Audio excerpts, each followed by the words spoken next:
Majelis Hakim yang mulia, Jaksa Penuntut Umum yang terhormat, pengunjung sidang yang kami banggakan.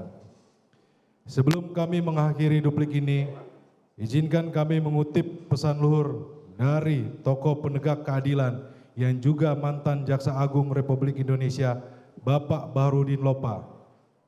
Banyak yang salah jalan, tapi merasa tenang karena banyak teman yang sama-sama salah. Beranilah menjadi benar meskipun sendirian. Setelah kami menguraikan seluruh dalil-dalil dalam duplik ini, tim penasihat hukum terdakwa tetap berpegang teguh pada nota pembelaan pledoi yang telah kami bacakan pada hari Rabu tanggal 25 Januari 2023. Oleh karenanya, dalil-dalil yang dikemukakan oleh penuntut umum dalam replik haruslah dikesampingkan karena tidak berdasarkan hukum dan tidak memiliki argumentasi yuridis yang kuat.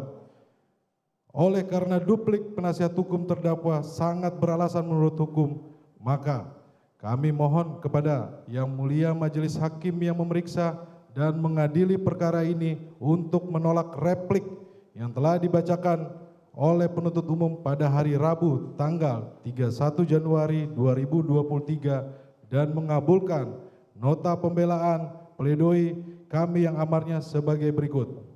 Mengadili: 1. Menyatakan perbuatan yang dilakukan terdakwa Richard Eliezer Pudiang Lumiu tidak dapat dipidana karena terdapat alasan penghapus pidana. 2. Menyatakan terdakwa lepas dari segala tuntutan hukum onslaught van revolving. 3. Memerintahkan terdakwa dibebaskan dari tahanan segera setelah putusan ini dibacakan. 4. Memulihkan hak-hak terdakwa dari kemampuan, kedudukan, harkat, serta martabatnya. Kelima, menetapkan barang bukti berupa KTP atas nama terdakwa Richard Eliezer Pudiang Lumiu, 1 unit telepon seluler merek Redmi warna hitam agar dikembalikan kepada terdakwa. Keenam, membebankan biaya perkara kepada negara. Apabila majelis hakim berpendapat lain, mohon putusan yang seadil-adilnya. Es Aquo et Bono, Jakarta, 2 Februari 2023. Hormat kami, penasihat hukum terdakwa.